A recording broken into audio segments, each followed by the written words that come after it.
Chapter 91 Death of Lord Voldemort. You are listening at novelfull.audio. Yep, the black wand sliced across Voldemort's neck, a flash of silver, then instantly, a line of red and black blood. Voldemort smirked, and his body crumbled to dust, leaving only tattered clothes. Phew! Aaron sucked in a huge breath. It's over. Is he dead? Harry asked, trying to sound brave. Probably. Aaron wiped his sweaty forehead with a shaky hand and slumped onto the floor. It was his first time killing anyone. Even if the guy was a monster who deserved it, Aaron clearly wasn't ready for this. Getting started, it was exhilarating. After all that planning, he'd actually done it, but once it was over, a wave of fear and nausea washed over him. Voldemort's end was so gruesome, it was like something out of a horror movie. It definitely left a mark. That was brutal, Hermione said, eyeing the pile of debris with a frown. Gotta face reality, Aaron said, his voice quiet but firm. If I hadn't done something, we'd be the ones in pieces. You're right. A raspy voice rose from the wreckage, and strands of black energy swirled together, forming a shadowy, horrifying figure floating in the air. Shit! I can't believe that didn't finish him. Aaron jumped, and the three of them, with Harry, scrambled back into the corner. No, you already killed me once. I'm weak, barely more than a ghost, but I don't die that easy. The shadow fixed Aaron with red eyes. How'd it feel, killing someone for the first time? Pretty amazing, right? Gets under your skin. Gulp. Aaron swallowed hard. Nah, I'd rather not try it again. Don't be so sure. Dumbledore will be back any minute, Harry blurted, trying to sound threatening. If I were you, I'd get out of here. You're right. I can't stay like this for long. But I can leave you with a little parting gift. Voldemort gave them a knowing look, then lunged at them, the black mist swirling into a body, the red eyes, the featureless face lurking in the firelight. It was nightmare fuel for everyone. Incendio! Aaron reacted fast, whipping out his wand and conjuring a ball of fire, but the shadow passed right through the flames, darted past Abe who had stepped in front, and went straight through Aaron's chest. Aaron's vision blurred, the world spun, and his eyes slammed shut. As he fell, he caught a glimpse of the three Gryffindors, frozen with terror. A pang of guilt hit him. Why did I have to be the one who got hit? A day later, Aaron blinked, staring at a familiar ceiling and tall windows. Sunlight streamed through the glass, landing on the space in front of his bed. And next to him, curled up and looking adorable, was a certain creature napping. Still alive. Guess I got lucky. You were lucky, Snape's voice drawled from the right. Just a little spooked and got a free pass to Dreamland. Professor, what are you doing here? Aaron turned his head, then frowned. Snape wasn't just visiting. He was also in a hospital bed, and he looked worse for wear. One arm was wrapped in a thick bandage, making his face even more sour than usual. You're hurt. What do you think? Snape shot back. Voldemort is on Dumbledore's level. Under normal circumstances, we wouldn't stand a chance. He was using Quirrell's body to amp up his power, even sacrificing Quirrell. He fought us tooth and nail, and we barely scraped by. Aaron twitched. A close call. Was that what he called it? When Voldemort had them cornered, Snape and McGonagall hadn't exactly been kicking ass, and he'd passed out. If it was a victory, it was Voldemort's tragic victory. Dragging his half-dead body, he still managed to take down 2 heads of house. Although, it put him on death row, and there was no saving him at that point, otherwise he would never let go of the opportunity to snatch the Sorcerer's Stone. Something wrong with your face? You questioning me? No, sir. Just. Professor, are you sure it was a close win, and not a near loss? Of course it was a near win. We may have been knocked out, but the final spell severed his spirit. He's harmless now. Otherwise, you think you'd be alive? Aaron saw a flicker of triumph in Snape's face. He was clearly enjoying this. So, he gave in. "Where's Professor McGonagall? Is she okay?" "I'm right here." The voice came from Aaron's left. He turned and saw Professor McGonagall, her arm also bandaged. "Professor McGonagall, you're hurt too." "Just a minor wand-holding injury. Madame Pomfrey, of course, thinks we need a couple of days of rest. Professor Snape will probably be back on his feet soon, though." "Then why are you still lying here? Hogging a bed? In the hospital wing, you listen to the nurse. Besides, being laid up isn't all bad. Gryffindor and Slytherin business has been handed over to the headmaster for a while. A little peace and quiet for once." Professor McGonagall said, sitting up, grabbing a newspaper from the table, and settling in to read. Aaron finally noticed the table next to the two professors was piled high with gifts, chocolates, wine, flowers. His table, on the other hand, had a couple of bouquets and, that was it. Ouch. That stings. I know I'm not as popular as you guys, but come on. What was that? Snape sneered. Actually, you're the most popular. Students, teachers, staff, everyone's been by to see you. We're practically afterthoughts. Although, who told you to raise a pet with such a bottomless pit? Even dragons don't eat like that. Aaron glanced at Abe, who was still snoozing. He reached out and poked the little dragon awake. Abe, disturbed from its nap, woke up grumpy, clawing at Aaron's hand, but then it saw the look on its master's face. Abe's demeanor changed instantly, pretending to be silly and cute, and jumped directly into Aaron's arms, rubbing his chest with his dragon face. He could give Hagrid's creatures a run for their money, Snape said with a sigh. Okay, knock it off. Get down. Aaron grabbed Abe and set it down, then pointed at the table with only flowers. Don't tell me you ate everything else. I'm not worried about the gifts. I'm just a little miffed you didn't save some for your master. Abe looked stunned, then reached into a pocket and started pulling things out, chocolate, fruit, candy, snacks, it all piled up on the table, turning into a small mountain, bigger than both professors' gifts combined. Wow. Aaron was speechless for a moment, then chuckled and patted Abe's head. That's my dragon. Smart. Traceless extension charm, Professor McGonagall said in surprise. You used that on your pet's clothes. He's not just a pet, Aaron said, stroking the dragon. He's family. He's been with me since he hatched. My parents love him. They even had special recipes made for him. Aaron, what exactly is he? Professor McGonagall asked, her voice serious.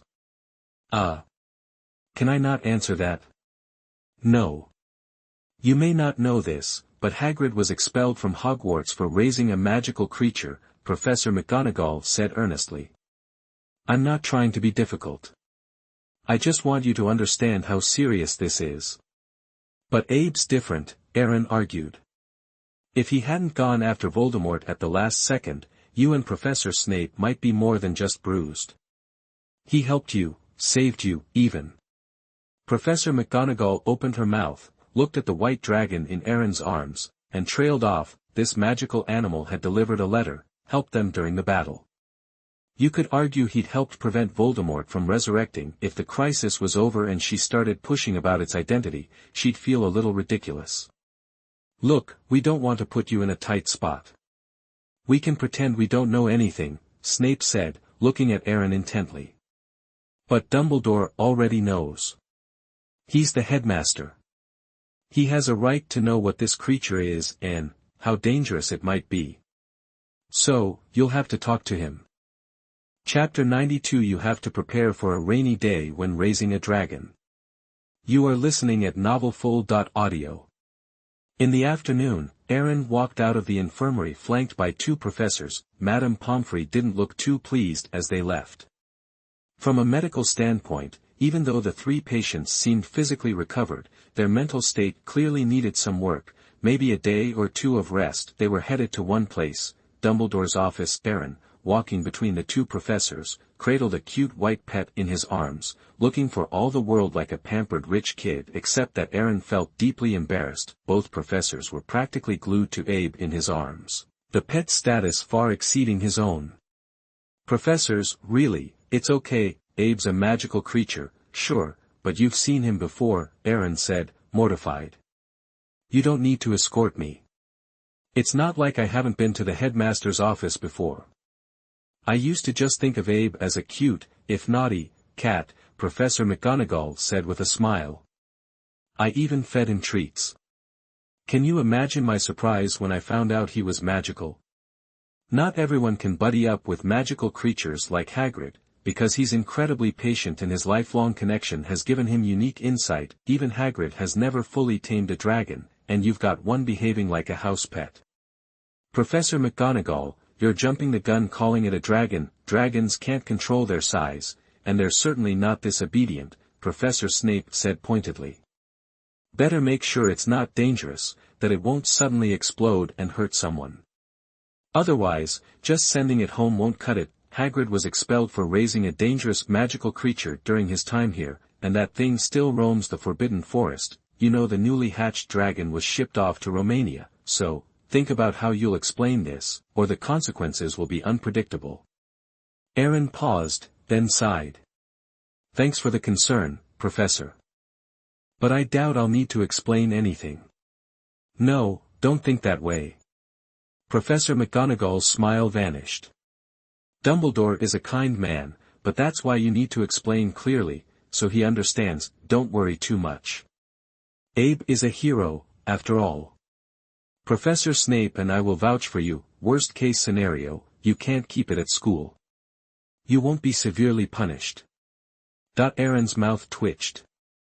Not being able to keep him was punishment, but remembering the guarantee he had prepared, Aaron felt a little better. Honestly, he wanted to stay under the radar for a bit longer. Laying low and building gradually was his current plan, but if Dumbledore pushed the issue of Abe's true nature, he'd have to pull out his dragon breeding license. What else could he do? He was raising a never-before-seen holy dragon, something that could cause a sensation in the magical world. He had to be prepared. On the 5th floor, they ran into Harry Potter. Aaron, and 2 professors, Harry said, surprised. You're feeling better. There was nothing wrong with us to begin with. Madame Pomfrey just made a mountain out of a molehill, Aaron said, annoyed. He hated dealing with doctors, because patients had to listen to them, regardless of their feelings. You all lost consciousness, which worried us. Thank goodness Dumbledore got back when he did, or we wouldn't have known what to do. Aaron opened his mouth, but didn't know what to say. He'd worked so hard, planned so carefully, he'd almost defeated both professors, and taken a beating from Voldemort, and everything wrapped up when Dumbledore showed up. How was that timely? Usually, people who show up after the fact are either there to take the credit or clean up the mess, and Dumbledore was clearly doing the latter. Where are you headed? The headmaster's office. Dumbledore wants to talk to me about something. Harry nodded, not focusing on Abe. He probably just wanted to find out what happened last night. It was a big deal, and as headmaster, it was Dumbledore's job. Professor Snape, Harry said, turning to Snape, who was impassive. He bowed. I'm sorry. I owe you an apology. I may have held some unfair suspicions about you based on personal biases. Snape stared into Harry's eyes, paused, then looked away and walked past him. Don't worry, Harry, Professor McGonagall said. Professor Snape is like that. He's not good at expressing his feelings, but I can see that he's forgiven you, or that he never blamed you in the first place. Harry was skeptical. He couldn't see it at all. He instinctively felt that Snape's attitude wouldn't change one bit because of the apology, and he'd continue to target him as before. Professor McGonagall, do you know about the relationship between Professor Snape and my parents? Harry asked. Professor McGonagall paused, then shook her head slightly. I don't. Right. Harry looked at Aaron. You should know something. Everyone seems to know we broke into the trapdoor last night. We didn't tell a soul, but the secret spread like wildfire. What? Aaron frowned, looking confused. Several people flashed through his mind, but he settled on the ever-smiling Dumbledore. They were the only ones who knew. Hagrid couldn't keep a secret, but there's no way it could have leaked this fast. Only the headmaster had the ability to spread it so quickly. Aaron didn't look happy.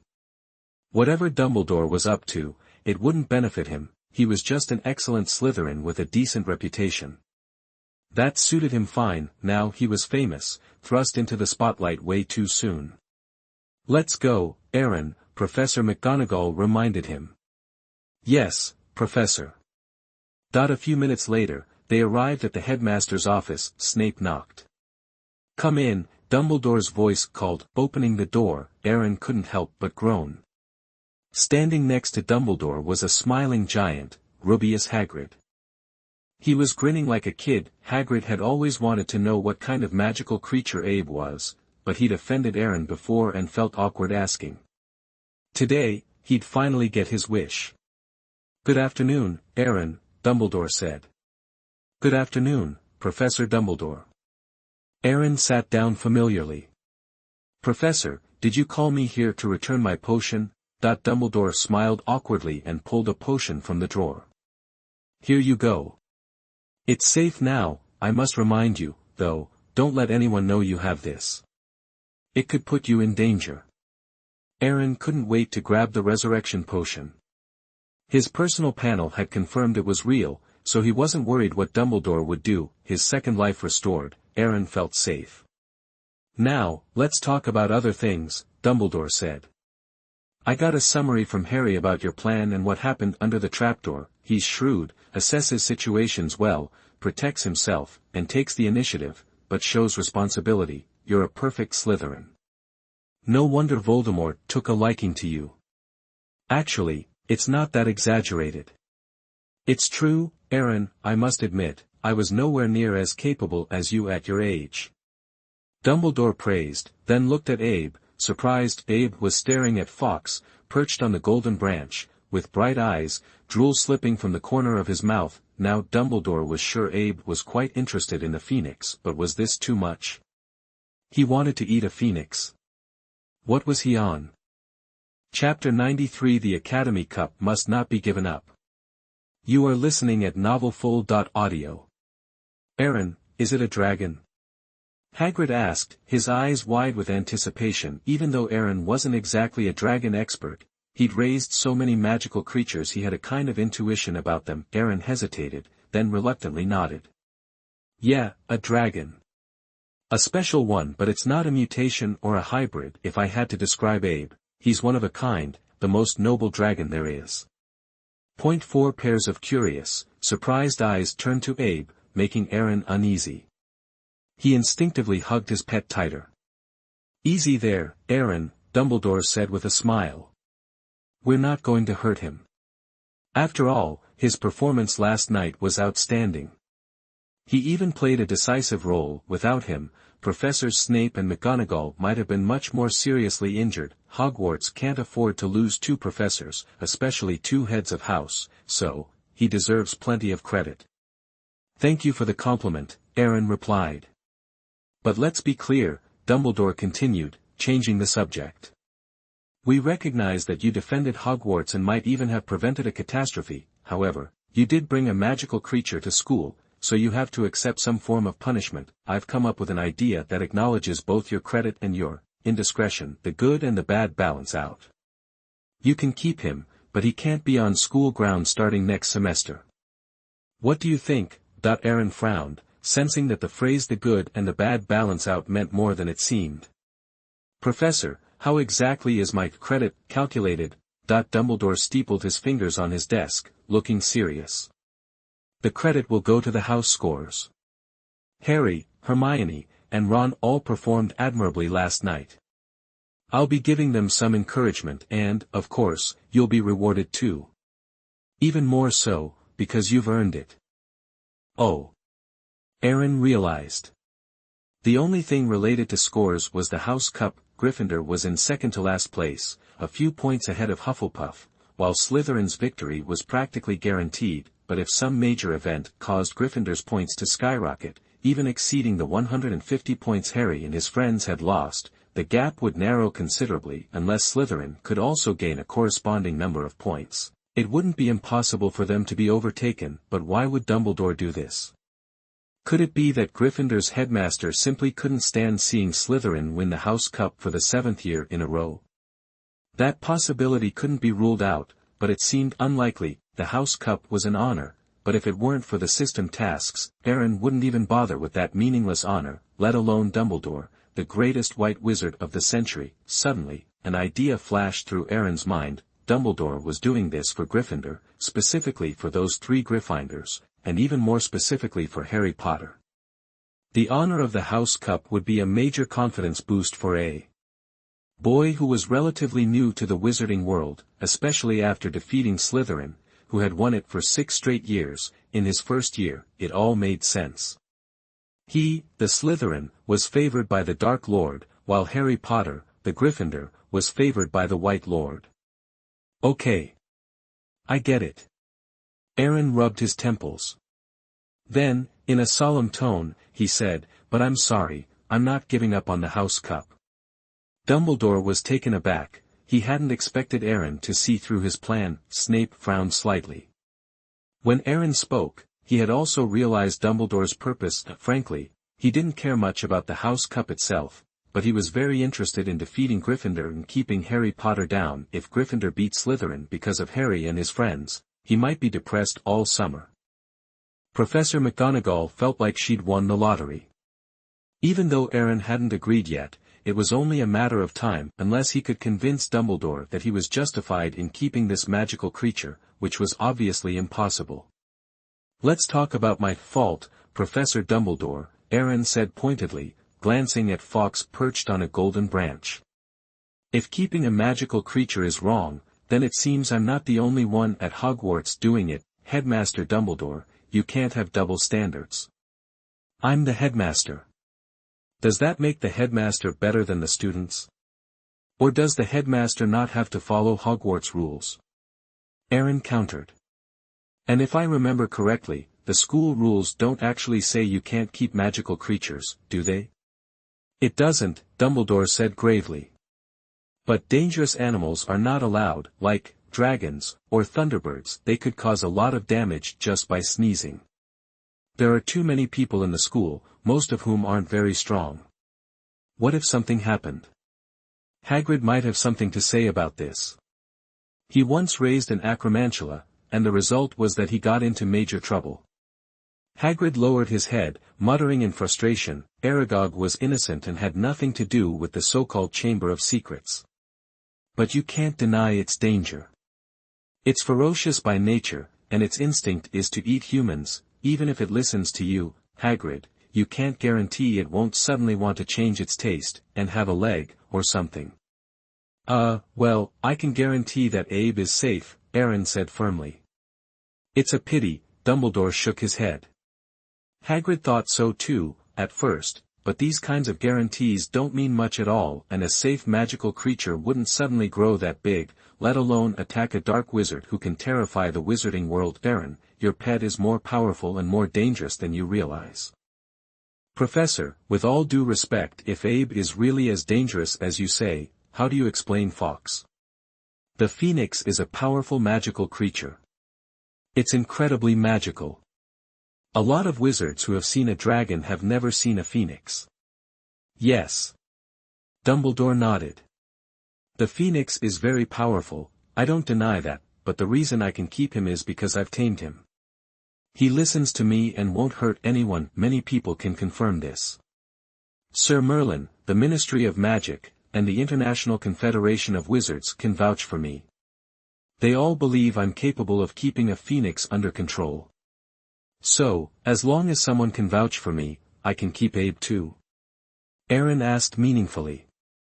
"You could say that, however, the guarantor can't be just anyone. They need to have sufficient authority, and don't even think about your parents. They might be nobility, but they need to avoid suspicion in this situation." Aaron sighed. He was grateful that he had made adequate preparations before coming to school. Otherwise, he would have been caught off guard. Who would have thought that the all-powerful White Wizard could be as petty as the Dark Lord, and go out of his way to bully a 12-year-old student to get his way? Aaron might have put up with it if it had been anything else, but the House Cup was related to his mission and was his first step to success, so he couldn't let it go. "What do you say?" Dumbledore asked, perhaps feeling a bit guilty. "Of course, if you can get enough guarantees during the break, you can keep him at school, but not this semester. Now that we've noticed, we can't just ignore it. I hope you understand.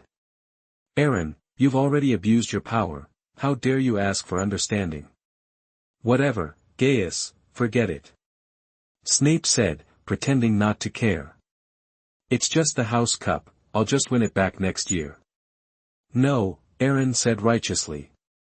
"I'm not particularly interested in the House Cup, but what's mine is mine, and no one can take it away." "But..." "Just a second," Aaron interrupted, taking a piece of yellow paper from his pocket. "This is my guarantee."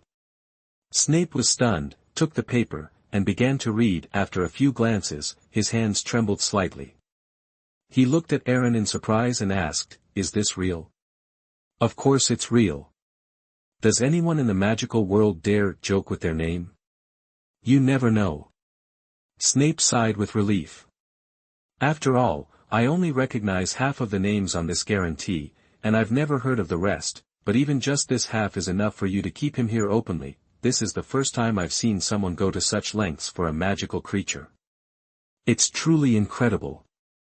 Chapter 94: The Influence Behind the Guarantee.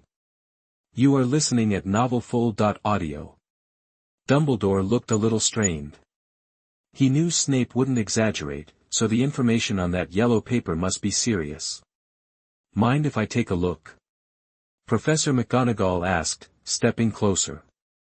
"I'm curious what it says." Snape glanced at Aaron, and when he saw no objection, he handed over the paper. McGonagall's relaxed expression shifted to serious as she read. Then, puzzled, she asked, "Why didn't you show this earlier?" Aaron shrugged, stroking the baby dragon in his arms. "Professor Snape taught me that family resources should be separate from personal ones. While that doesn't really apply to me, I don't want to lean too heavily on my family as I grow up. It's too easy that way, no challenge. That's why I chose Hogwarts instead of another magic school. Since your family went to the trouble of preparing this. Professor, it's really not necessary. You understand, Abe is unique. If his existence becomes public knowledge, it would cause a sensation. The Department for the Regulation and Control of Magical Creatures would be all over me. Creature-obsessed people, like Hagrid, would be lining up to see him, not to mention reporters, who'd be like sharks smelling blood. An unknown, beautiful, and resilient magical animal. Newspaper sales would skyrocket. That's all just a hassle, not a real problem, but who's to say some greedy person wouldn't try to profit off him? So, for his safety and mine, I want to keep him under wraps." McGonagall pursed her lips, silently weighing Abe's worth, and sighed. "You're right. Thanks for understanding, Professor." McGonagall placed the yellow paper on Dumbledore's desk. "Headmaster, you should take a look. It's hard to believe, but I think this thing carries a lot of weight." Dumbledore nodded, put on his glasses, and carefully read the paper. Dozens of names filled the page. He spent a full 5 minutes reading, his inner turmoil a stark contrast to his calm demeanor. Dumbledore was old and knew more than McGonagall or Snape. He recognized nearly every name, former ministers of magic, influential figures still in power, the head of the Order of Merlin, several elders of the Wisengamot, all of them signed. Any one of them deserved his respect.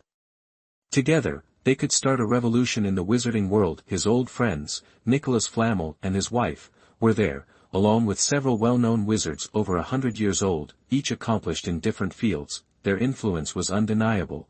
Dumbledore wouldn't even be qualified to judge them based on seniority. More importantly, there was a mark of a vampire royal family and the symbol of a werewolf pack leader. Was this just a letter of guarantee? Maybe, but Dumbledore saw it as the influence of a hidden family, bringing together big shots from both sides of the magical world. He had assumed these families were just a bit stronger than the pure-blood families, worth noting but not a major concern. After all, they were just families with long histories. The gap couldn't be that vast, except for the Malfoys and Weasleys, of course. They were extremes, one wealthy, the other barely scraping by. Now he realized he was wrong, drastically wrong. The influence of this hidden family was beyond anything he'd imagined. Aaron wasn't even the head of the family, yet he could produce a list like this. Their network was undoubtedly much larger. And this was just Gaius's family. If the other three families were similar, they could reshape the entire wizarding world if they united. Voldemort had to fight, strategize, and gather manpower and resources to rule the magic world. For them, it would be simple. All they had to do was give the word. A bead of sweat trickled down Dumbledore's forehead. He couldn't remember the last time he was this nervous, but he was sure he hadn't been this stressed out in a long time. He'd seen Aaron as a Slytherin to watch, like Voldemort in his youth. Now, he had to re-evaluate Aaron's significance and influence. If this boy wasn't guided properly, if he aligned his hidden family against the world, the magical world could be heading for a major shakeup. "Professor, have you finished reading?" Aaron's voice snapped Dumbledore back to reality. "Yes, I'm done." Dumbledore smiled, handing back the paper. "No problem, not at all. Continue supporting Abe, but try to keep a low profile. I never expected your family knew so many people. It nearly scared an old man like me." "It's all about connections," Aaron sighed. "Those are just friends of my family elders. They have nothing to do with me." "Professor, with this letter, my punishment is gone, right?" "Of course." Dumbledore nodded. "I might want to congratulate you in advance, and also congratulate Slytherin for winning the House Cup."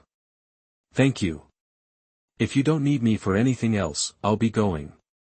Aaron turned and headed toward the door, ignoring Dumbledore. Snape glanced at Dumbledore, his expression unreadable, and followed Aaron out after a moment's hesitation. A few minutes later, Aaron stared at Snape in disbelief.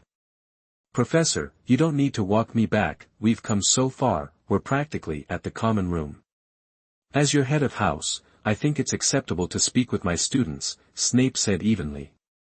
"It's not my responsibility, and it has nothing to do with me, but I still think it's necessary to remind you that it's always wise to keep something in reserve." Aaron stopped. "You mean I shouldn't have shown the guarantee letter?" Snape didn't argue, just nodded gravely. "You're a smart boy, you should understand what that guarantee means. You could always get a formal dragon-keeping license next semester, the kind approved by the Ministry and the Department for the Regulation and Control of Magical Creatures. It shouldn't be too difficult for you. With the holidays so close, there's no point in using it now, especially just for the House Cup. It's not worth it. Of course, the House Cup isn't worth it, but the mission rewards are worth it. That will save me 2 months of hard work. Aaron thought, but his face remained calm.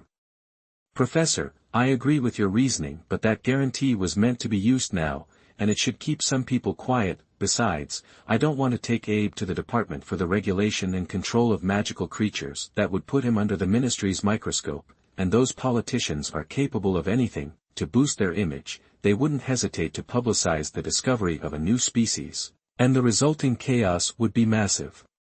Snape was speechless. "Besides, we can't give up the House Cup. Slytherin has worked all year for this," Aaron said righteously. "If we lose fair and square, we have no complaints, but if the points are changed significantly and Slytherin loses the honor they deserve, many people won't accept it, and Gryffindor's scores suddenly skyrocketing right before the holiday. It's just twisting the knife for Slytherin, which will only worsen the rivalry between the houses. Protecting the House Cup is for the stability of Hogwarts." Snape froze. Aaron's words made sense. For a 12-year-old, he was incredibly mature and comprehensive, but something still felt off. It was like Aaron had planned everything, and everyone else was playing their part without realizing it. Being manipulated like that felt awful. "Maybe you think a little more than me, the head of house, but I still stick to my point of view." "Of course, I understand," Aaron smiled. I must have some trump cards, such as the resurrection potion in my hand. That guarantee letter may be influential in your opinion. You may think it is a display of the Gaius family's connections, and you may imagine it to be a lot of things you want to think about. This is somewhat exaggerated. What do you mean? Snape asked, confused. Because, in my opinion, it's just a piece of paper, the kind you can buy a stack of for one nat, Aaron said nonchalantly. It cannot be eaten, cannot be drunk, cannot improve strength, cannot be exchanged for any money, and has no value. It's just useful to bluff people. Ha! Snape chuckled, feeling relieved. I was overthinking it. You'll be the pride of Slytherin. Chapter 95 Year-End Banquet. You are listening at novelfull.audio. As soon as Aaron stepped into the common room, Crabbe and Goyle lumbered over and blocked his path. Hey, try not to bump into people, okay? You guys are huge. It's easy to get the wrong idea when you suddenly appear in front of me, Aaron said dryly. I might just kick you if I'm in a bad mood. They immediately stepped aside, politely ushering Aaron to a sofa and offering him a plate of fruit. Aaron's eyes lit up.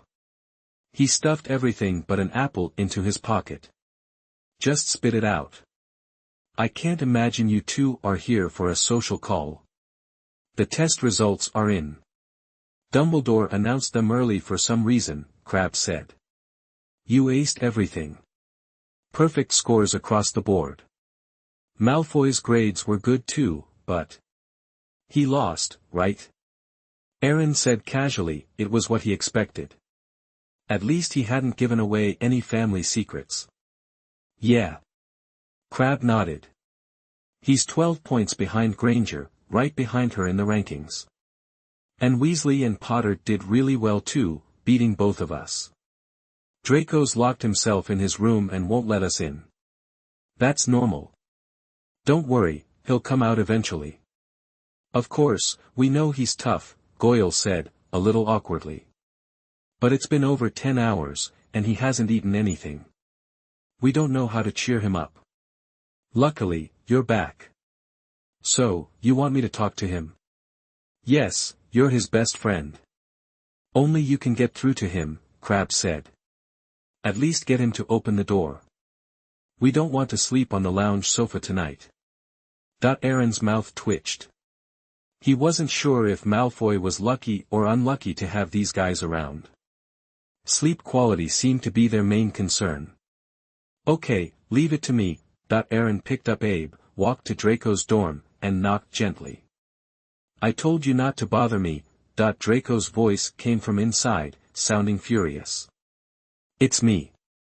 After a few seconds, the door opened. Draco's face brightened considerably when he saw Aaron. I heard someone was sulking because he didn't do well on a test, so I came to check it out. Who said that? Crabbe or Goyle? Or was it both of them? Of course it was both, Aaron said, rolling his eyes. They ambushed me the second I got back and begged me to comfort you. Comfort? Draco stood up, indignant. They think I'm weak. I don't need comforting. It's not the end of the world. At worst, I'll be extra polite to her next time I see her.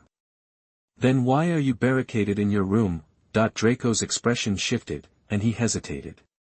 I was just figuring out how to break the news to my dad. What's the big deal? Your grades are still great. He should be proud. That's what I tell myself, but I still lost to Granger, and she's a Muggle-born. He always says how much potential I have. He'll be disappointed. You locked yourself in here because of that? Aaron scoffed. Seriously? Lucius Malfoy isn't going to lose his cool with his precious son over a test score. But, she's ranked higher than me. What if my father asks? No buts, Aaron interrupted.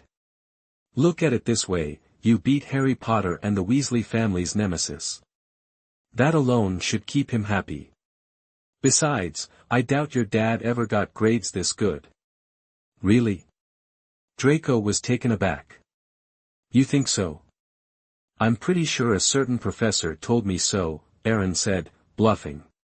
He had no idea what Lucius's grades were like, but he was confident that Lucius Malfoy couldn't have outshone his son, who'd been hitting the books all year. Draco visibly relaxed. His father's opinion mattered a lot, and it sounded like he'd even surpassed his old man. Aaron, is it true you went to the underground classroom with Harry Potter and the others the other night and stopped Professor Quirrell's plot? Did that really happen?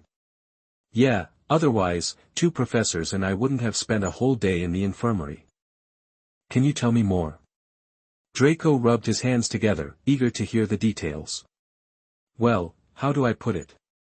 We got separated and just happened to meet up at the trapdoor, Aaron said, giving Draco a simplified account. He conveniently left out Voldemort's appearance, figuring Draco wasn't ready to hear the Dark Lord was still alive and kicking.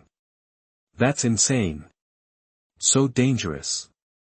Draco angrily smacked the bedsheets. It's all Harry's fault. Your plan would have been way safer. And he dragged you into it. And you got hurt. It's over now, and at least it worked out. You're too forgiving, Draco said sulkily. If they hadn't been so headstrong, you wouldn't have been out cold for so long. And Hagrid, that half-giant, is an idiot. He blabbed the secret, and he didn't even realize he was doing it. That's just wrong. Aaron sighed. A true friend, indeed. The next night, the entire school packed into the Great Hall for the end-of-year feast. Green banners representing Slytherin House hung from the ceiling, celebrating their 7th straight House Cup victory. The hall was buzzing with excited chatter, and the tables were laden with amazing food.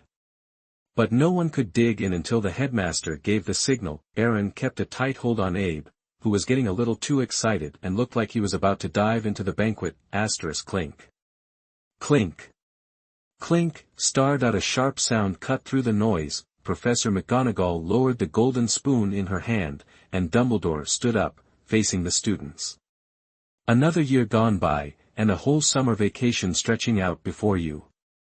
I know you can't wait. But before we can dive into this feast, we have the small matter of the House Cup, Dumbledore said, a twinkle in his eye. We've tallied the scores. Here's how the houses ranked. In 4th place, Gryffindor, with 323 points. 3rd place goes to Hufflepuff, with a total of 352 points. 2nd place is Ravenclaw, with 437 points. And, of course, topping the list is Slytherin House, with a grand total of 493 points. A deafening roar erupted from the Slytherin table. The students from the other 3 houses didn't look too thrilled, offering only a token round of applause. Their clapping sounded weak and insignificant compared to the Slytherin cheers. Slytherin might have been great, but they weren't exactly popular. Winning all the time didn't help. Anyone who'd been overshadowed for 7 years, wasn't going to be in a good mood. At the teacher's table, Snape applauded enthusiastically. Professor Sprout and Professor Flitwick weren't as competitive, so they didn't seem to mind the loss. Professor McGonagall looked like she was attending a funeral, barely bothering to hide her disappointment. Well done, Slytherin, well done, Dumbledore said. However, recent events must also be taken into account. I have a few final points to award. The hall fell silent. The Slytherin smiles faded, while the other students looked hopeful. A surprise like this could change everything, because the number of points the headmaster could award personally was significant. If he gave enough points to a house like Ravenclaw, they might even overtake Slytherin, but Professor McGonagall knew the truth and wasn't holding her breath. It would make Gryffindor's loss a little less painful, but it wouldn't change Slytherin's victory. Miss Hermione Granger, Dumbledore said, smiling at a young witch at the Gryffindor table. When others were in danger, she calmly and skillfully used her intelligence. For this, I award 50 points to Gryffindor. Hermione bit her lip, trying not to grin. The Gryffindors erupted into cheers. 50 points put them in 3rd place, out of last place. The second award goes to Mr. Ron Weasley. He displayed exceptional chess skills, the best Hogwarts has seen in centuries. I award 50 points to Gryffindor. More cheers erupted as Ron looked stunned. His brothers beamed, telling everyone Ron was their baby brother. The third award goes to Harry Potter, for his courage and extraordinary bravery. For this, I award 60 points to Gryffindor House. The Great Hall exploded in cheers. Everyone except Slytherin was celebrating Gryffindor. They were now only 10 points behind Slytherin. Every eye was on the headmaster, hoping he would award more points to Gryffindor. Chapter 96 Slytherin's 7th consecutive championship. You are listening at novelfull.audio. What's to be proud of? Draco scoffed. If it wasn't for Aaron acting fast, Weasley would be worm food. Hey, come on, Aaron replied. I just gave Ron a shove at the right time. But without him, we wouldn't have made it through that giant chess game. Draco snorted, clearly annoyed by Aaron's false modesty. Gryffindor's got 483 points now, second place. Big deal. Those three have already gotten points, and there's no way they're gonna get more. Nobody's buying it. Who knows? Aaron smiled, shrugging. From what he'd seen of Dumbledore, the headmaster's standards weren't exactly sky-high. The thing was, Dumbledore always managed to twist things around to fit his own image. It was quite a skill to bend the rules without actually breaking them, and still come out smelling like roses. The fourth item, Dumbledore announced, and the Great Hall went silent. There are all kinds of courage. It takes courage to stand up to our enemies, but it takes even more to stand up to our friends. I award 10 points to Neville Longbottom. Cheers erupted in the hall. The Gryffindors went wild, but Neville himself just looked dazed, completely taken by surprise. He wasn't exactly the sharpest tool in the shed, always hesitant, and his grades weren't anything to write home about. He was the kind of guy who could disappear in a crowd all year long. He hadn't earned a single point for his house, and now he was getting an award at the year-end feast. Now, we have a slight problem. Gryffindor and Slytherin are tied, but there's only one house cup, Dumbledore said, raising his voice to be heard. He glanced towards the Slytherin table, giving Aaron a knowing smile. The Gryffindor students caught on, and their smiles faded. They weren't as down in the dumps as before, but they weren't exactly thrilled either. Harry, Ron, and Hermione exchanged wry smiles. They'd almost forgotten about it. Still, they turned to congratulate Aaron. Even though Aaron was a Slytherin, he wasn't a jerk like the others. He'd helped them out big time, otherwise they might not have made it through that night. They'd snatched victory from the jaws of defeat, and they had their shot at winning the House Cup. But the prize had just been yanked out of their reach. It stung a little. I think you all know what's coming, Dumbledore said. Yes, I'm talking about Aaron Gaius. He showed incredible wisdom, helped his friend in a tight spot, and used his smarts and cool head to find the right path in the fog. And let's not forget, he's a master planner, always prepared for the worst. I'm awarding this outstanding Slytherin 100 points, which means, if my calculations are correct, Slytherin wins the House Cup. That the Slytherins, who had been on pins and needles all night, finally lost it. They cheered like crazy, drowning out the other three houses, 7 years in a row. It was even sweeter than the first 6. Draco jumped up and gave Aaron a hug, showing off their friendship to everyone. The Slytherin prefects gave him encouraging nods. A few of the older students even hit on him, which made Aaron a little uncomfortable. Their advances were kind of forced, and only one of them was attractive. In the 3rd week of June, Hogwarts let out for summer break. Aaron packed his suitcase. Abe put on a new outfit and grabbed a little backpack, looking like he was ready for a cross-country trip. Draco burst into Aaron's dorm, waving the school notice. The school's warning students not to use magic during the holidays. Seriously? Don't they know we're wizards? Stop griping. It's a Ministry of Magic rule, not the school's. Aaron, you gotta come stay at my place during the holidays. We'd love to have you. Aaron hesitated, not giving him a definite answer. What's the deal? I'm just not sure if I'll have time. Are you kidding? We're 12 years old. We don't have jobs at the Ministry of Magic. How could you not have time? Draco said, rolling his eyes. Then he suddenly looked thoughtful. Wait, do family heirs like you have to take over the family business at 12? Get real, Aaron said. No matter how mature you are, nobody throws you into that kind of thing at 12, besides, my parents are only in their early 30s. They're not about to hand me the reins. Then what's the problem? Aaron pursed his lips, looking at Draco's sincere face. He didn't want to say it was just a hunch, so he changed the subject. I'll come if I have time. That's more like it. Outside the train station, Aaron spotted Hagrid seeing Harry off. Hagrid glanced his way, Aaron ducked his head and shoved Abe behind the suitcase, hoping he wouldn't be spotted, but as he walked towards the train door, a large shadow fell over him. He looked up and saw that familiar, friendly face smiling down at him. Aaron sighed. There was no avoiding it now. He should have saved that luck potion. No saying hello when you see an old friend? Hagrid said playfully, his eyes darting around, like he was searching for something. Stop looking. He's right here. Aaron pulled Abe out from behind the suitcase. Hagrid's eyes lit up, but he held himself back. Jealous? Hagrid nodded eagerly, his beard wobbling. If there weren't so many people around, he probably would have screamed. Aaron was the only person in the magical world raising a dragon out in the open. How could Hagrid not be jealous? Hagrid had raised plenty of magical creatures, but they never stuck around for long. They either got too big to hide, or he had to let them go. Most of them ended up in the Forbidden Forest, or were taken in by professionals. For example, Fluffy was guarding the trapdoor for Dumbledore. After all these years, the only one who had stuck by him was Fawn, his boarhound. The little guy's still so cute. Think I'll see him next semester. Probably, Aaron said casually. But I doubt he wants to see you. As soon as he said it, Abe turned his head away, refusing to even look at Hagrid.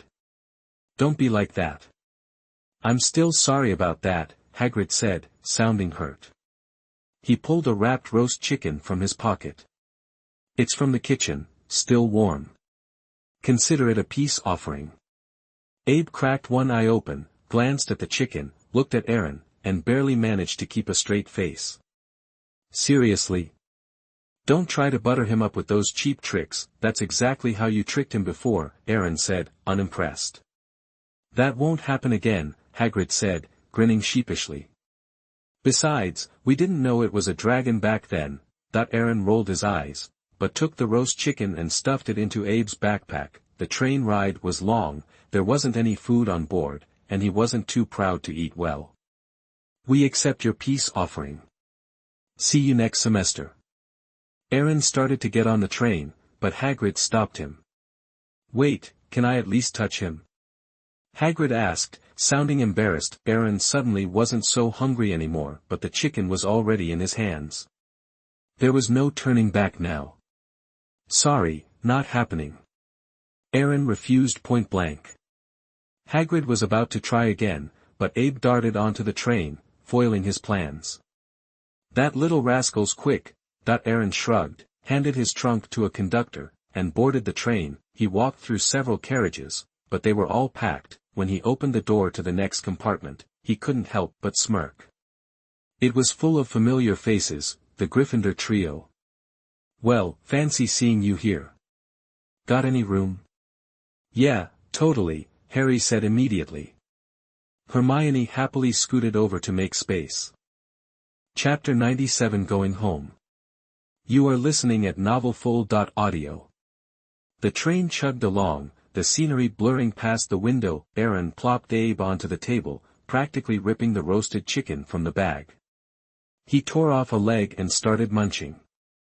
Man, you can eat. Ron said, sniffing the air. He swallowed hard, fighting the urge to snatch a bite. He still had flashbacks of Abe's transformation. One misplaced paw and Ron would be out cold. Dragons are supposed to have big appetites, right? Aaron said casually, already tearing off another leg. Hogwarts food was pretty good, though. Is he really a dragon? Hermione raised an eyebrow, fighting the urge to pet him. Yep, one that hasn't been seen in the wizarding world yet. One of a kind. That's so cool. Ron exclaimed. If Charlie knew, he'd drop everything and come running. Don't do anything stupid, Ron. Harry warned. Ron just shrugged. Even if we wanted to keep it a secret, we couldn't for long. The professors know. Dumbledore knows for sure. Don't sweat it. They'll keep it quiet, Aaron said, sounding confident. I convinced Dumbledore I could handle having him at school. That's awesome. Hermione grinned.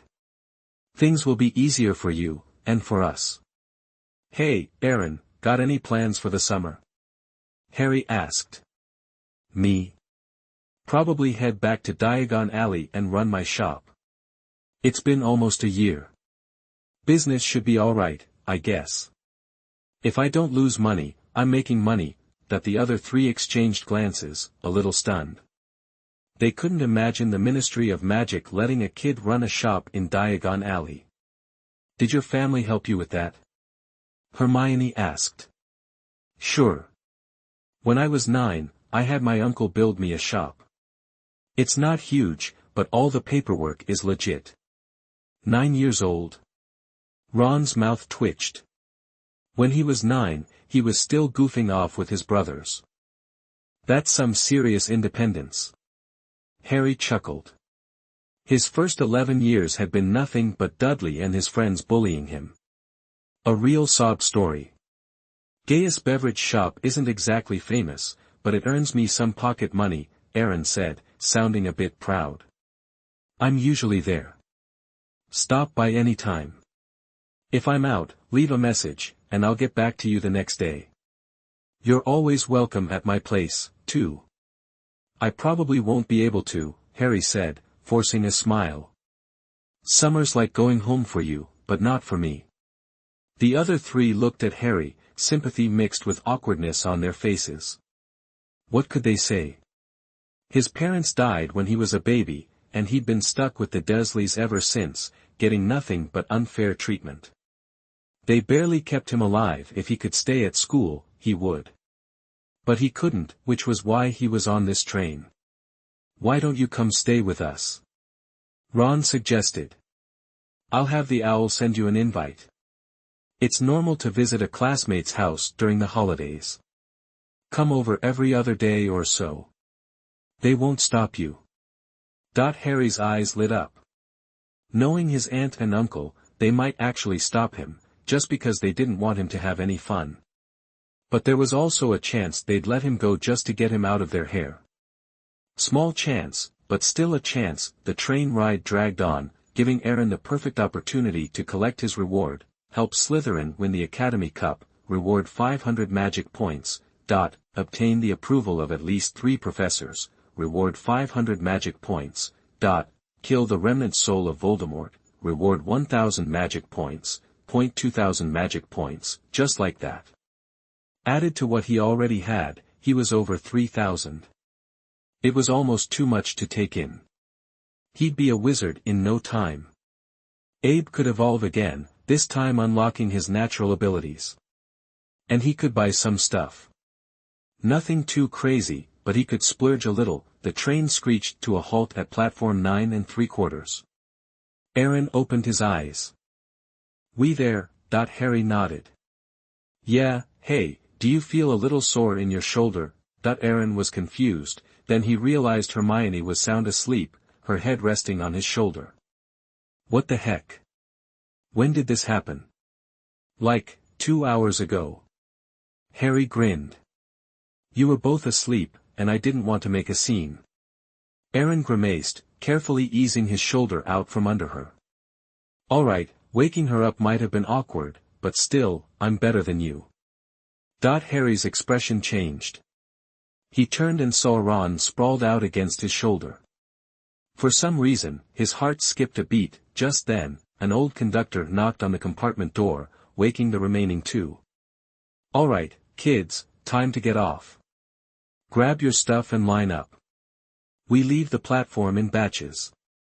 Can't have too many people at once. Don't want to spook the muggles.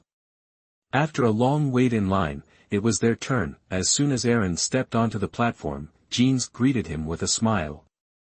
"I've been waiting half an hour, master. You need to hurry it up next time." "Don't tell me that," Aaron said, rolling his eyes. He handed his trunk to the butler. Jeans took it, smiling, then glanced at Abe in Aaron's arms and frowned. "Abe, has he put on weight?" That's not important." Abe nodded in agreement, too. His appetite was out of control. Jeans walked over, picked up Abe, and weighed him carefully. "He is a whole kilo heavier. I may have to rethink his diet when we get home." Abe's face fell. Jeans was totally going to cut the meat from his meals or, worse, replace it with veggies. He could see it coming. Abe gave Aaron a pitiful, accusatory look. "No way." Aaron scoffed. "Is that really necessary? I take orders from the young master. Still, I feel it's my duty to warn you, if you keep spoiling him like this, he'll be too heavy for you to carry before long." "Come to think of it, yeah, you might be right." Jeans smiled, satisfied. "Master, we should get back. The heads of the house will be home today too. Mom and Dad will be there too. Their train arrived earlier, they should be back before us. They've been saying how much they miss their precious son, more than once these last 6 months." Aaron only half believed that, since even before he left for school, they'd always be reunited plenty of times before then too. "I'm going to say hi to my friend first." "Of course." Aaron walked over to Draco. Standing next to him was a middle-aged man with a cold face, pale blonde hair, and blue-gray eyes, his father, no doubt. Seeing Aaron, Lucius's pale face broke into a smile. "You must be Aaron. Draco has written to me more than once, saying he's made a very good friend. He wouldn't have gotten such excellent grades without your help, so thank you very much." "You're welcome, it's what friends do," Aaron said, sounding confident. "You're always welcome at Malfoy Manor. If I have time, I'll be sure to come." "Harry Potter," a high-pitched scream echoed through the station. Lucius frowned. "Is that a Weasley?" Draco watched a red-haired little girl trailing after Mrs. Weasley. "I heard they had a little sister." "Yep, saw her at the station last year," Aaron said. "If I remember correctly, she should be starting Hogwarts this year." "That's rough," Draco said, shaking his head. Aaron's mouth twitched, but he didn't say anything. The Malfoys and Weasleys had been feuding for centuries. This was just how it was. Chapter 98: Confidence in Being Independent. You are listening at novelfull.audio. "Are those your new friends, master?" Jeans asked Draco. "If I remember correctly, that's Malfoy." "What's the problem?" "Well." Jeans hesitated. "I should remind you that the Malfoys are a pureblood family. They have a serious prejudice against half-bloods and muggleborns, and Lucius definitely had ties to the Dark Lord back in the day. Who knows if he's really cut them off?" "I know all that. But Lucius is Lucius, and Draco is Draco. I know how to pick my friends. I'm not stupid." "That's fine, then." Jean smiled. "You're not limiting yourself to just this one friend, are you?" "Of course not. Draco and I just hit it off in Slytherin. Those over there are my Gryffindor friends." Aaron nodded towards Harry and the others. "The Weasleys and Harry Potter?" Jeans raised his eyebrows. The red hair and forehead scar pretty much gave them away. "You sure know how to make friends. You know it." Just then, a large, round figure lumbered into view. Hagrid couldn't have been wider. He was glaring at Harry, and behind him stood a skinny woman and a hefty man. "It seems Harry Potter's home life isn't so great. His family doesn't exactly roll out the welcome wagon for him," Jeans observed. "And this is in public. It's a real shame that a wizarding celebrity grew up in that environment, but he got lucky. Hogwarts changed everything for him. It'll keep changing for him, too, but until then, he has to rely on others. I agree with you there. That evening, Aaron got back home, and the house elf expertly whisked his trunk to his bedroom. Abe took off his traveling cloak and happily flapped his wings in the castle hall. He could only act this wild at home. Anywhere else, Aaron would make him keep up appearances or else chuck him back into his pocket. Vico and Lysana were overjoyed to see their son and gave him a big hug. You've grown so much. Lysana beamed, looking at Aaron, who was about 5'3". How was school? Vico cleared his throat. If you regret it, I can transfer you to another school right away. No need for that. Aaron said, grinning. Dad, I'm doing great in Slytherin. Really? Vico said, a touch of anger in his voice.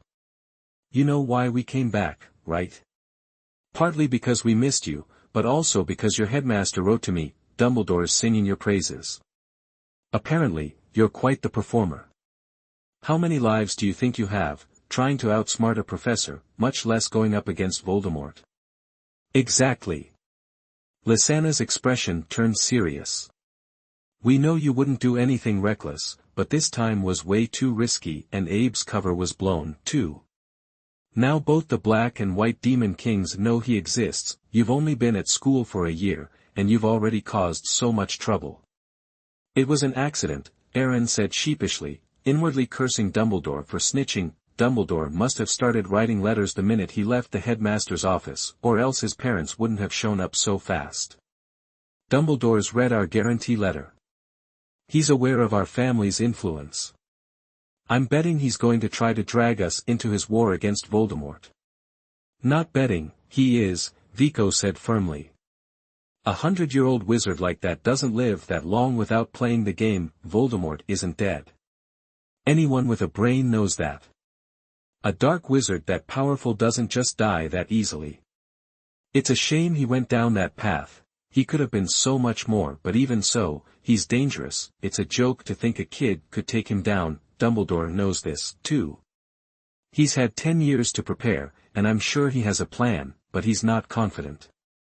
After all, Voldemort was his equal, with plenty of followers. It's only a matter of time before he's back, and then a powerful wizarding family shows up on his radar. If he doesn't have ulterior motives, I'll eat my hat. But he'll learn that targeting our family is a waste of time and humiliating for him, and the same goes for the Dark Lord. You're that confident? Aaron asked, surprised. He was confident in his family, too, but that confidence stemmed from his potential. If he had enough time, he could have the power to flip the ship before Dumbledore could drag him onto it, and if it really came down to it, he could activate the castle's magic circles, and even the Holy Magister wouldn't get through. That was his confidence. What did the situation outside have to do with him? He could happily live behind closed doors. Lucius used to be a Death Eater, but after Voldemort's fall, he used the Malfoy family's money and connections to weasel his way out and prosper. The Gaius family's got a stronger foundation than the Malfoys. There's no competing with that. You should be confident, Vico said calmly. Since the dawn of the Magic Age, there have been countless brilliant wizards, many more powerful than Dumbledore and Riddle. Plenty of ambitious dark wizards have tried to get the support of hidden families, because, let's face it, we have way more influence on the magical world than purebloods do, but they all gave up in the end. For families have been graced with visits, and the weakest of them were still great magisters. One of them was Salazar Slytherin, from Hogwarts, but we got a little unlucky. Centuries ago, a god of magic came calling. He was pretty pushy, surrender or die, and arrogant as all hell. And then? Aaron asked impatiently. Well, guess. Ow. Vico was about to tease his son when his wife pinched his arm, and he sucked in a breath. Our ancestors politely invited him into the castle for tea, and he left with his tail between his legs, promising never to be so stupid again, Lysana said smoothly. What happened next? Nothing else. Vico said, spreading his hands. What more do you want to hear? Aaron. Come on, that's not the whole story. Our defenses couldn't stop a Dharma god. Want to know why? Vico smiled knowingly, and Lysana gave her son a teasing look. Aaron knew he was out of luck. In this family, if his parents were on the same page, he didn't stand a chance, and their excuse was reasonable enough: he was too young to know family secrets. "Come see me after dinner, and I'll tell you part of the reason," Vico said suddenly. Aaron was stunned, surprised and confused. "You're sure you want to tell me? Isn't it a little early?" "The other 3 families might think so, but in our family, once you're strong enough, you're required to understand these things," Vico said, glancing at the ring on Aaron's hand. "Like father, like son. I was considered a genius at school, but I didn't become a senior magician until I was 14. Guess your son's better than you." "Something to be proud of," Lysana said, smiling, then waved at the ceiling and scooped Abe into her arms. "Honey, is your pet getting fat?" "Well, the food at school isn't as good as at home, but there's plenty of it. He needs to lose weight." "Don't worry, madam. A diet plan is in the works and should be ready by tomorrow morning," Jean said, smiling. Abe immediately started protesting, kicking his white claws and flapping his wings. "It's no use whining. I can't carry you if you don't lose weight," Lysana said, not budging. But looking at Abe's pleading eyes, she hesitated. "I'll give you a chicken drumstick tonight." Abe remained unmoved, continuing to act cute. Just as Aaron was about to grab him, Lysana caved. "I'll upgrade his food every 3 days from now on. I can't do any more than that." Abe immediately calmed down, and Aaron could only sigh that it was too late. During dinner, Aaron was distracted, staring at his father across the table, curious about the family secrets. Everyone else ate peacefully. After all, it was rare for them to be together. Only Abe was holding his plate and gnawing like crazy, his belly so full he didn't stop, making the plate tink every now and then. But no one objected, they all understood Abe's thoughts. He was an intelligent dragon. He knew tonight was a rare feast. From now on, he would have to watch his weight and tighten his belt. Chapter 99. How many secret rooms are there in our house?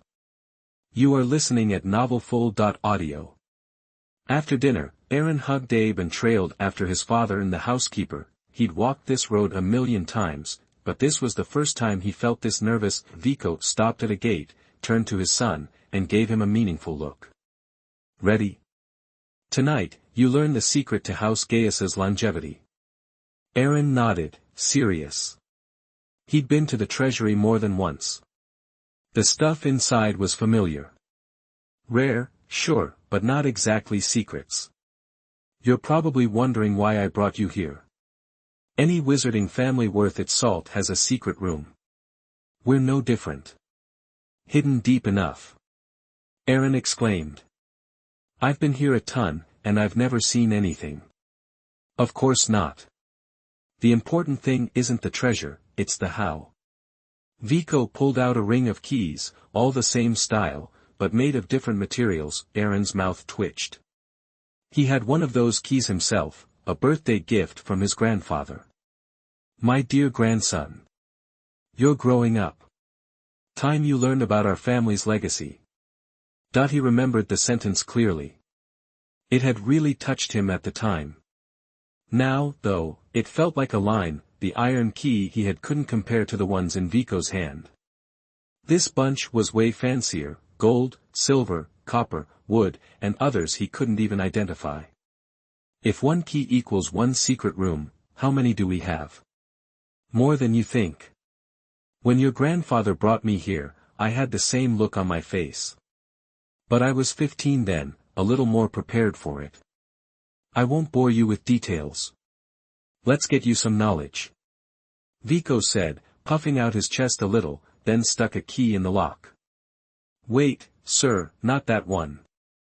Jean's face went pale as the golden key slid into the hole. He tried to stop him, but he was too late. Click, starred at a blinding golden light shot out from the crack in the door, almost blinding all 3 of them. The door swung open, and Aaron walked in, curiosity blazing. Then, his curiosity turned to shock, his pupils reflecting $signs. Abe's dragon eyes went wide, and he leaped out of Aaron's arms, diving right in. This secret room was huge, and the layout was identical to the treasury. Except, as far as the eye could see, there were wooden crates filled to the brim with gold and silver jewelry. And everywhere, mountains of gold coins were piled high. It was all about the gold. Holy crap, that Aaron swallowed hard. He knew the Gaius family wasn't hurting for money, but this was insane. He finally understood why Jeans was so chill about the shop's accounts. He was sitting on a gold mine. His family owned a freaking mine. It was amazing. His house was built on a gold mountain. Aaron grabbed a handful of gold coins. The weight of them made him want to lie down. Maybe he should just close the shop. This stash would last him 10 years, easy. So, this is our family's secret. We're rich. Aaron turned to his father, still stunned, but quickly rationalized it. Right, that makes sense. No matter who you are, or what you want to do, you need money. Centuries ago, the Gaius family's assets would have been enough to bankroll a decades-long war for a kingdom. Son. Nah, don't explain. Aaron waved his hand. I get the whole money makes the world go round thing. Even the Dark Lord would have to bend the knee to this kind of wealth. I didn't. Seriously, it's okay. Let me just process the fact that we're ridiculously wealthy. Just as Vico was about to explain, there was a splash. The white holy dragon was swimming in the gold coin pool, having the time of his life. Dragons love shiny things. It's a given. For Abe, Aaron came first, food second, and treasure was a close third. This place was paradise. Aaron rolled his eyes, walked over, and hauled him out. He was a little speechless, but figured it was just dragon nature. No need to worry about Abe being sold off anytime soon. After seeing wealth like this, unless someone could move Gringotts in here, nothing would impress him. Son, this is our family's vault. It sure is. Are the other 3 families like this, too? I don't know. The 4 hidden families work together, but everyone has their own role. I really don't know about their finances. But even if they're not as loaded as we are, they can't be far off. Aaron figured the same thing. After thousands of years of accumulating, it was a little over the top to stockpile an entire mine, but nothing was impossible. Ahem. Jeans cleared his throat. Master, shouldn't we get to the point? Right, almost forgot. Vico gave an awkward but polite smile. We went to the wrong place. We have to go to another secret room. This is just a vault. What comes next is the real family secret. Aaron turned serious, even more curious now. How could anything be more important than this treasure?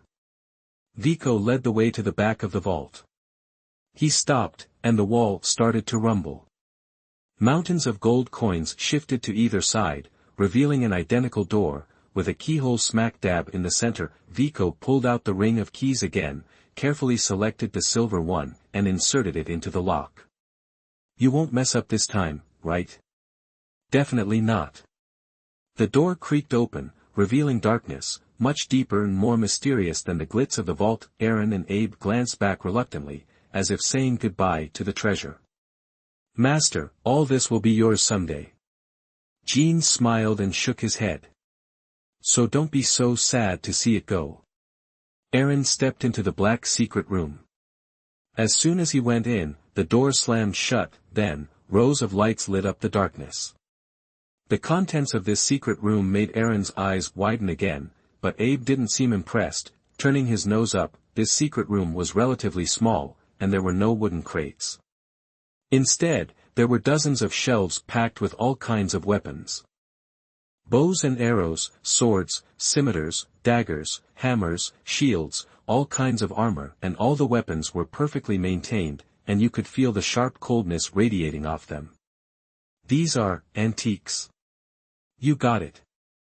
Everything here is hundreds of years old. Vico explained. It's a little early to expose you to this at 12, but there have been geniuses more powerful than you. About 700 years ago, one family member entered this secret room when he was 10. Does it matter? Of course, it does. Vico said with a touch of reverence. That ancestor was a high-level magician at 10. His talent ranks in the top 5 in the family's history. 10 years old.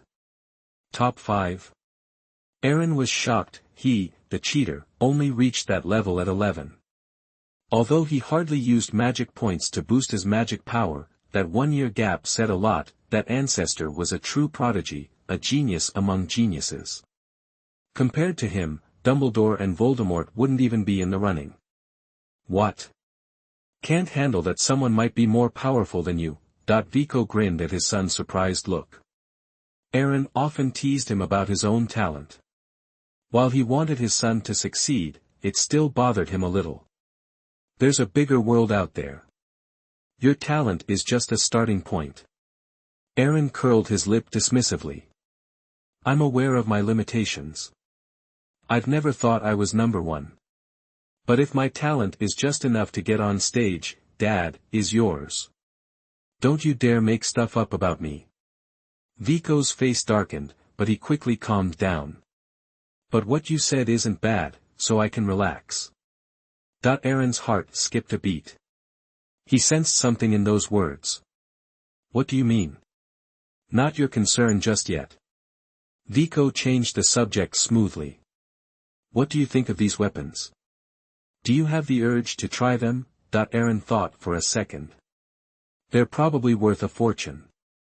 As much as the gold.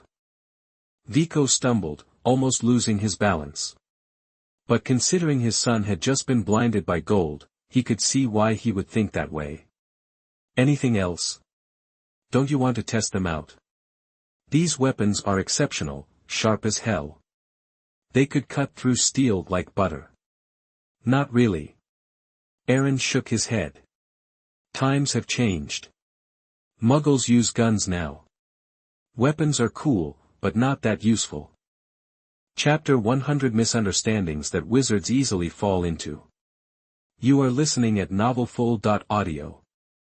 Vico walked up to his son and patted him on the shoulder, his face serious. Aaron felt like he'd said the wrong thing, upsetting his dad, but then Vico's lips quirked into a smile. I'm really glad you understand this, but so did every ancestor in our family you can think of. So, you brought me here why? Aaron was speechless, staring at the warehouse full of cold weapons. Even wizards can't stop bullets these days. A sword's not gonna help you against a gun. Times change, but we keep up. Vico adopted a mysterious look, then drew a short sword. Enough talk. Try this out. Aaron took the dagger, and the second he gripped the hilt, he felt a chunk of his magic energy drain into it. This is... Aaron raised his eyebrows. A magic weapon, that he swung it, and the blade sang through the air. The robe he wore fluttered. Aaron's eyes lit up. He was getting interested. If it just cut through iron, so what? Just a mortal thing. But if it was magic, that was different. King Arthur supposedly fought a whole city with the sword in the stone. That's not just a fairy tale. But the full story is more than I can get into right now. He wasn't just fighting people, he fought monsters too. Jeans explained, in both the magic and muggle worlds, a good weapon can change the game. These aren't the sword in the stone, but they're way better than regular weapons. They also have an edge against magical creatures. Muggle weapons can't hold a candle to them. Exactly. Vico shrugged. You think a gun is gonna do any good against a dragon? The bullets would just bounce off. And try using a regular gun on ghosts, vampires, werewolves, it's barely gonna tickle them. But this kind of weapon? Now you're talking. Aaron nodded and put the dagger back on the rack. Which is the most powerful weapon in here? Vico and Jeans exchanged a smile. Kids, always in a hurry. Fine, don't tell me.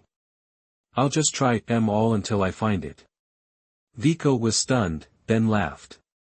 Trust me, you don't want to do that. I tried it myself, spent days on it, and got nowhere. No way. Aaron's jaw dropped. Then he seemed to get it. He stared at the weapons in disbelief. The most powerful one isn't even here, is it? Bingo. You're catching on. Aaron pouted and gave the butler a pleading look. Uncle Jeans, can you tell me? Nope. Jeans shook his head with a rueful smile. Even the master can't use that sword just whenever, let alone me. Ahem. Zip it. Save me some face. Sword. Can't just use it? Aaron asked, intrigued. Is it, like, the real sword in the stone? Holy cow, that'd be a divine weapon. Get real, Vico said, rolling his eyes. The sword in the stone is way too powerful. Merlin sealed it away after Arthur died. Nobody knows where it is. Ah, man.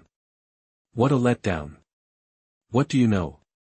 Ours isn't the sword in the stone, but it's not far off. The ancient elves spent years forging it in a volcano using all kinds of rare materials. It's a symbol of friendship between the elves and the Gaius family. That's why it's gotta be used carefully. Can I see it? I promise, just a peek. Aaron rubbed his hands together, eyes shining. The weapons here were already incredible.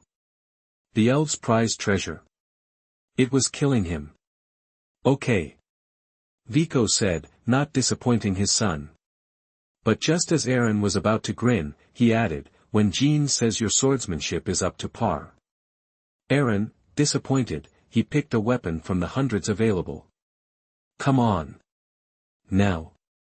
Jeans frowned. Master, with all due respect, you're a beginner. It's too soon. I get it. I just want to see the difference. Well. Jeans hesitated, glancing at Vico. Vico nodded slightly. Jeans got it.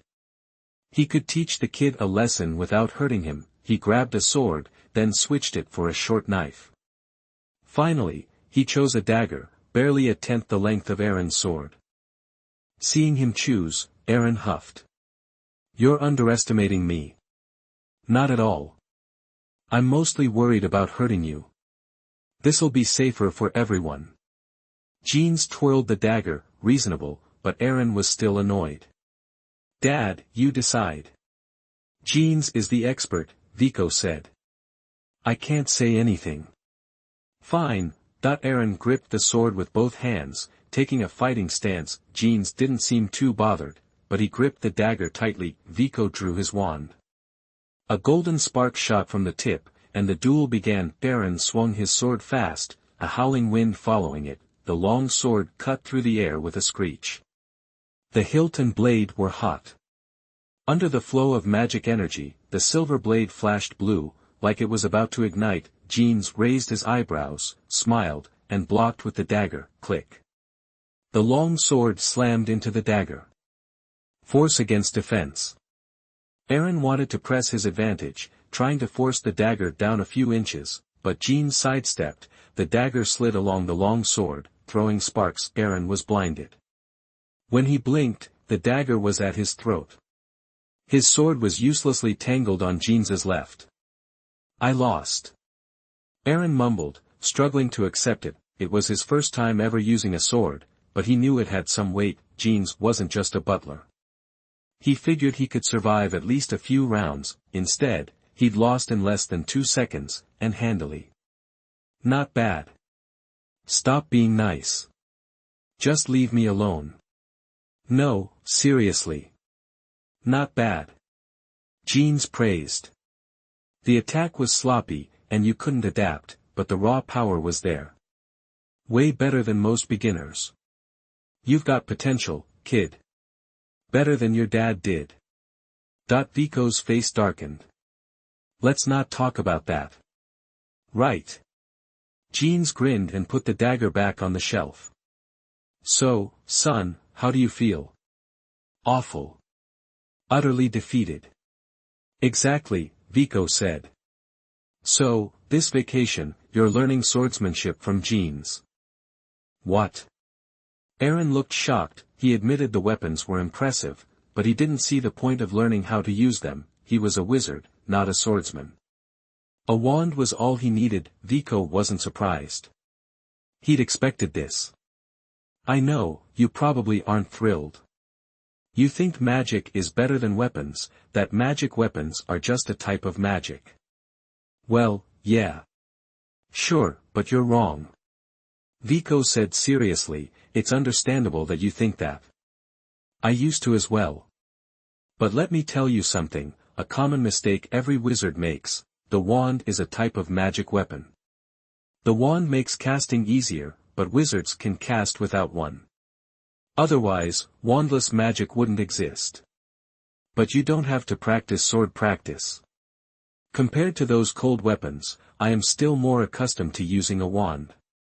Casting spells at close range is definitely easier than using a sword. Vico smiled and shook his head. Learning the sword won't hurt you. You'll use it one day. Give me one good reason, Aaron challenged. It's a family tradition.